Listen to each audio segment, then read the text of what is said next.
Character creation can be a great tool for immersion building in video games, often giving players the ability to make multiple characters, all with different looks, traits, and stories. However, with a great variety of choices comes the danger of allowing the player to make some decisions they might regret, especially if they start the game for the first time.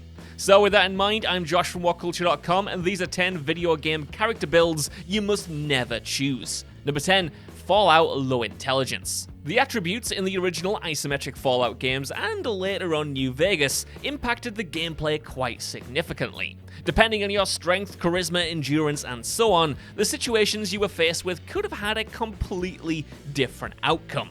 High intelligence and charisma, for instance, would provide you with more dialogue options, while strength and endurance would keep you alive in situations that others could not survive.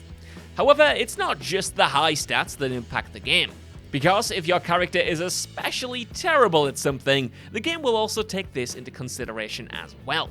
So, there are many ways in which low stats can make your game harder, but the worst impact in terms of gameplay has to go to low intelligence. See, if your character's intelligence is below 4, they'll turn into a mumbling fool that won't even be able to articulate a single coherent word in any conversation they have. As you can imagine, in a game as heavily dependent on dialogue as Fallout 1 or 2, this is a pretty big deal. In fact, half of the game's content becomes locked behind a series of uhs and oohs and wahs, which can be hilarious at times, but most of the time it simply deprives you of experiencing the storyline fully. So yeah, great for replays, but terrible the first time through. Number 9. Mountain Blade WARBAND, a female character. Mountain Blade is an incredibly immersive role-playing game set in the fictional feudal world of Calradia.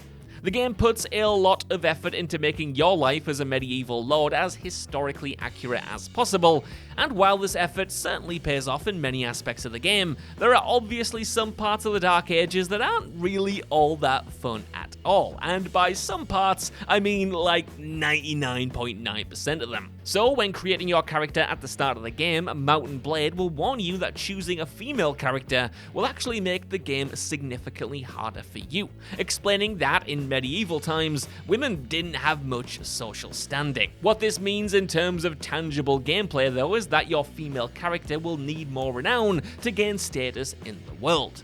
She won't be able to get a fief from her lord as easily as men, and some lords may even deny you the right to enter their castles at all. This is obviously not the most optimal way to play the game first time through, and it can make your experience with Mountain Blade downright miserable at times. On the other hand, of course, once you're experienced enough, becoming a powerful empress within a male-dominated world can make for an incredibly fun challenge. Number 8. Dark Souls Deprived. The Deprived class has been part of the Dark Souls series since the very first game, and over the years it has become a big meme within the community, as well as yet another handicap to make the game even harder for the most hardcore Dark Souls players. The Deprived, as the name suggests, is a character that starts out without any real equipment or specialities. Equipped with only a wooden club and a trashy shield, they have to fight using only their skills and slowly acquire some weapons and armor. Consequently, the class poses a unique challenge, and its equal distribution of skills may even sound appealing to players who wish to level up their character from scratch. However, it should be pretty obvious that choosing the Deprived for your first Dark Souls campaign is a surefire way to make it a truly hellish experience. Without any equipment and little knowledge of the game, even the weakest of enemies will cause the player a lot of trouble, not to mention the first few bosses. On top of that, because the class doesn't specialize in any skills, it might take the player longer to figure out how to level up their character and what they should be pumping those stats into. Number 7.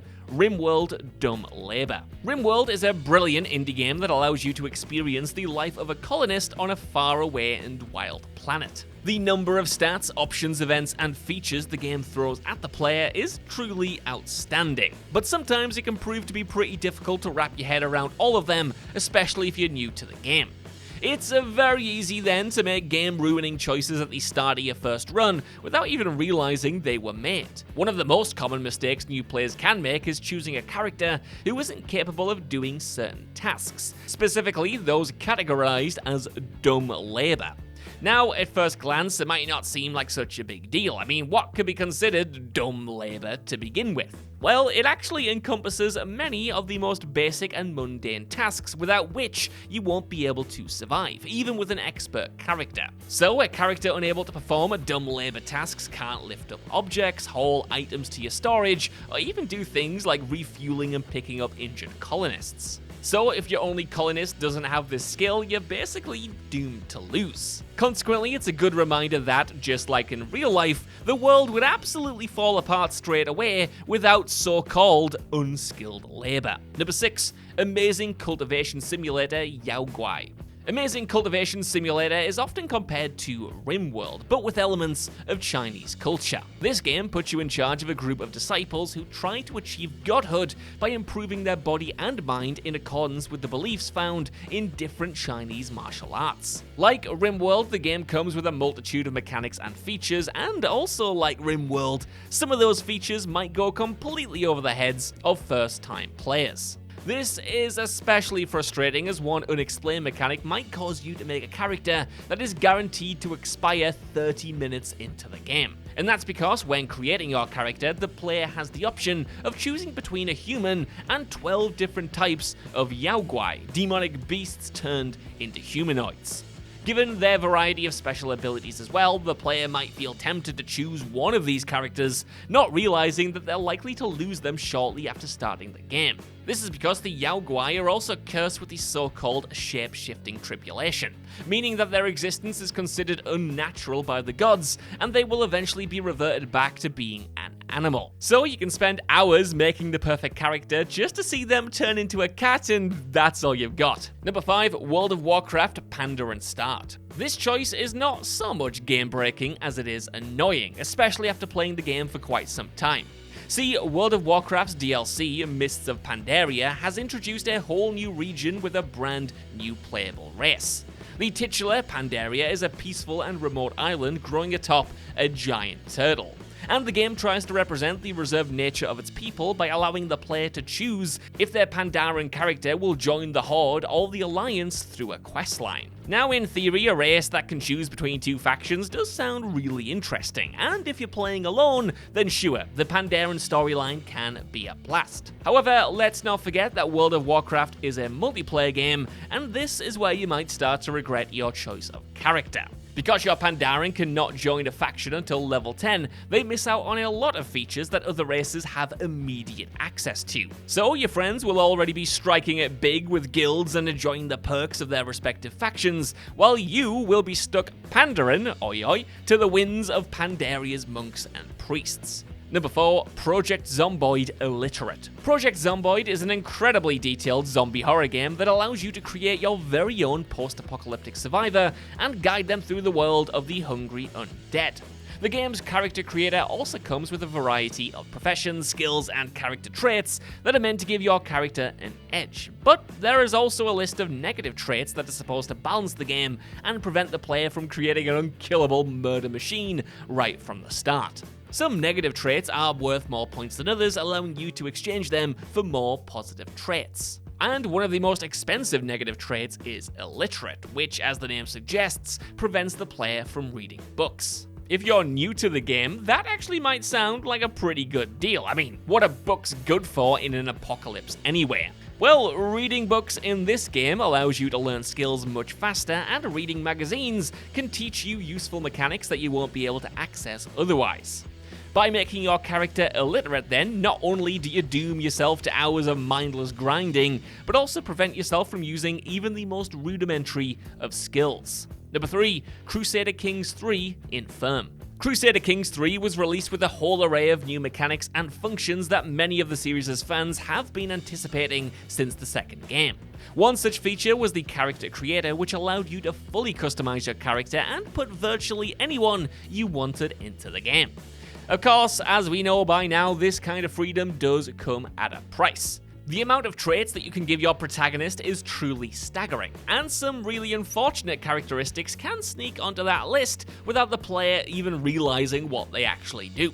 In fact, some traits are so bad that they can instantly render your ruler incapacitated and will likely cause them to die early on in the game. The Infirm trait, for instance, is a one-way ticket to a terrible and really short campaign, as not only does it inflict massive penalties on all of your stats, but it also prevents you from ruling independently and makes you more likely to die. So your whole campaign will be spent watching as the AI makes choices for you, all of them terrible by the way, and slowly waiting for your character to die to end your abominable run. Number 2, Saints Row III, the zombie voice. The Saints Row series has never shied away from tongue-in-cheek humour and poking fun at the many tropes of the video game industry. Though most jokes in the games are pretty harmless and don't tend to impact your time with them in any major way, there is actually one joke in the character creator that could be considered bad for your experience. And that's because the characters in Saints Row III can be given 7 unique voices to give them more personality, and one of them is a zombie voice. So yeah, you can make your character talk like a zombie, turning each line of their dialogue into a series of raspy grunts and moans. And while it is certainly hilarious to hear your character mutter nonsense as someone is trying to have a conversation with them, on the other hand, it kinda ruins the impact of the story on the first time through, because you can only understand one side of each conversation, and most missions will lack context for why they're being done in the first place, and all of the emotional and intense moments in the game will just make no sense at all. So yeah, the zombie voice is definitely fun, but maybe not the right choice for your first run. Number 1, Vampire the Masquerade Bloodlines Nosferatu/Malkavian. Vampire the Masquerade Bloodlines is a cult classic within the world of role-playing games. Despite its many bugs and rushed content, it managed to create a remarkably dark setting that completely immersed the player in its gritty reality. At the start of the game, the player has of course the choice to choose their character's clan, and each clan has its own history that separates them from other vampires, as well as a unique set of abilities that can alter your playstyle in pretty significant ways. Additionally, each clan has its own curse, and let's just say that not all curses are created equally. And that's because 2 of the vampiric clans, the Nosferatu and the Malkavian, have curses that drastically change the game. So much, in fact, that for a first-time player, they might just ruin the whole experience for them. The first clan has a curse that turns its members into hideous monsters that have to hide in the sewers, and choosing this means you'll spend most of your time underground, unable to enjoy the things happening above. The second clan, on the other hand, are cursed with madness, which turns all of their dialogue options into incomprehensible ramblings, which, as we have established many times already, is not a good look for your first playthrough when it comes to trying to understand the story. So that's our list. I want to know what you guys think down in the comments below. Have you ever picked a bad build for your first time through a game? And did you pick any of these characters for a replay and have a lot of fun? I know I did. Let me know, and while you're down there, could you please give us a like, share, subscribe, and head over to WhatCulture.com for more lists and news like this every single day. Even if you don't though, I've been Josh. Thanks so much for watching, and I'll see you soon.